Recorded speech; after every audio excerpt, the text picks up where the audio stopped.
20 years after making these, some look better than others.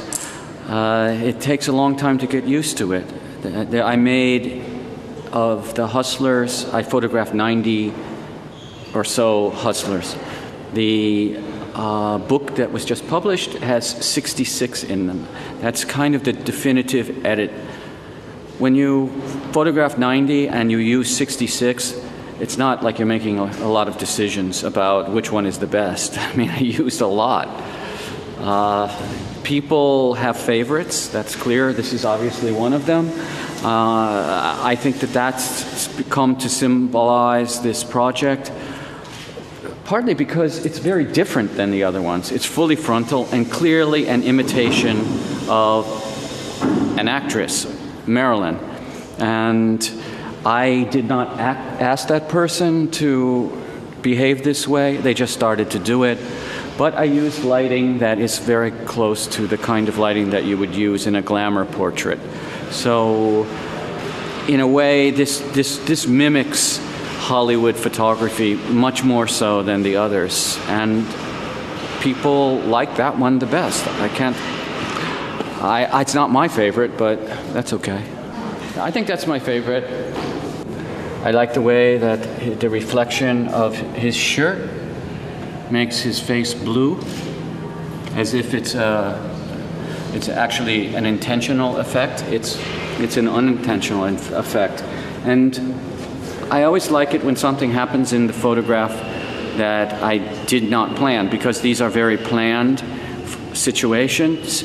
And what you really hope for in the end is that something different than what you planned happens or is added to what you plan. And this one, unlike a lot of them, this situation really doesn't look like this.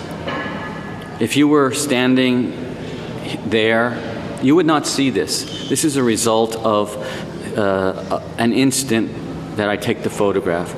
That light goes off at maybe 1/400th of a second. You really don't see it. So if you were standing here, this light that illuminates this, it goes off really quickly. It's the same thing with this. The light on his face, which bounces off and it makes this blue, you can't see it with your own eyes. I only know that it happens because I take a Polaroid when I'm testing, and otherwise it's invisible. So I like that. I need to get a haircut then. For all you viewers, I need a haircut. Nobody told me to dress up today.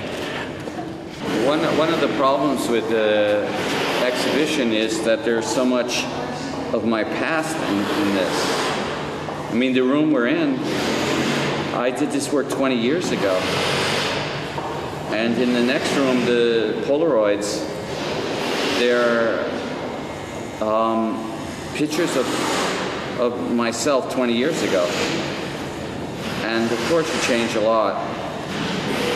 You know, in some ways, well, I think with age there's no way to say you get better. But it's definitely a change.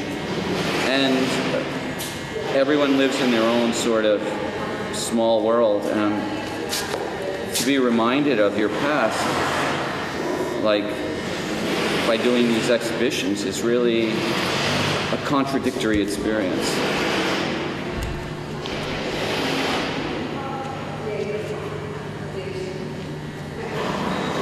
I mean, sometimes it's good.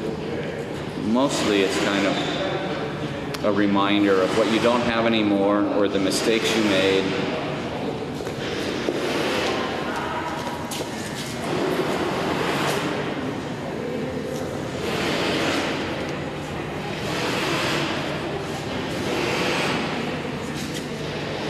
Who cut your hair?